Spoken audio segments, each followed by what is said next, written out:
Hey everybody, how's it going today? I'm going to show you how to can the chicken broth that I showed you how to make in a previous video. And I can't emphasize enough how much better homemade chicken stock is than these stupid bouillon cubes or this prepackaged broth. So let's get to canning. I've got my empty canning jars in this pressure cooker and I filled it with water and I'm bringing it to a boil. And I've got about an inch of water above the top of the jars and I'm going to boil it for 10 minutes. It's not to sterilize it. It won't kill all bacteria, but it'll kill most of the bacteria that can cause food spoilage. You're going to need your canning jars, which again you're going to boil for about 10 minutes, and you're going to need the lids and the rings that go with the jars, and then you want a nice sturdy canning funnel. I highly recommend the metal ones. You're going to need some of these jar lifters so that you don't burn your hands, and I bought these as a kit, and it also came with this magnetic lid lifter. Okay, I stuck the ladle and the canning funnel in with the boiling water for the last few minutes just to try to reduce any microbial contamination. You want to be careful because these are really, really hot.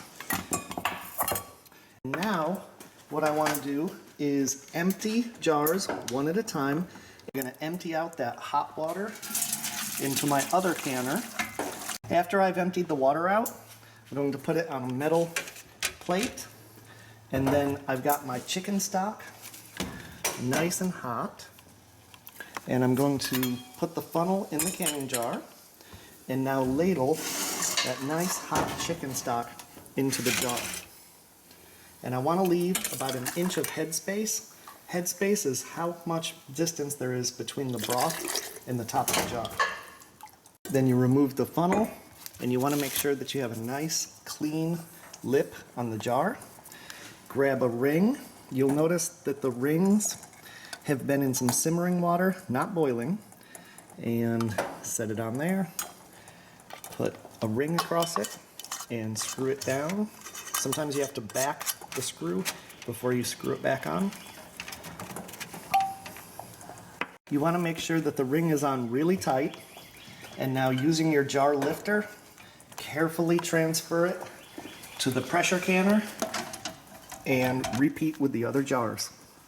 Now that I've got my 4 canning jars in the pressure cooker, I've added a couple inches of water, and notice that they're on that metal plate that comes with the pressure cooker, just to make sure that they don't crack and also that the jars aren't touching. Now to close the pressure cooker, you obviously want to make sure the ring is in place, and you want to line up this V with this V, close it down, and lock it into position. Alright, you want to make sure that there's steam coming out of this vent hole for about 5 or 7 minutes before you put the pressure cap on. Okay, now you want to carefully put that pressure cap on and wait for the safety valve to pop up, and then it'll come up to pressure. We want to bring it up to 15 pounds of pressure. Alright, once it reaches 15 pounds of pressure per square inch, your little heavily weighted cap is going to spin, releasing excess pressure, and you want to set your timer for 25 minutes for quart jars. The pressure cooker is cooled down, but you really need to make sure that the pressure gauge says 0 and that this little safety valve is down, not up, so that there's no pressure built up in the pressure cooker. Open it away from you. Let the steam escape. And then grab your jars one at a time.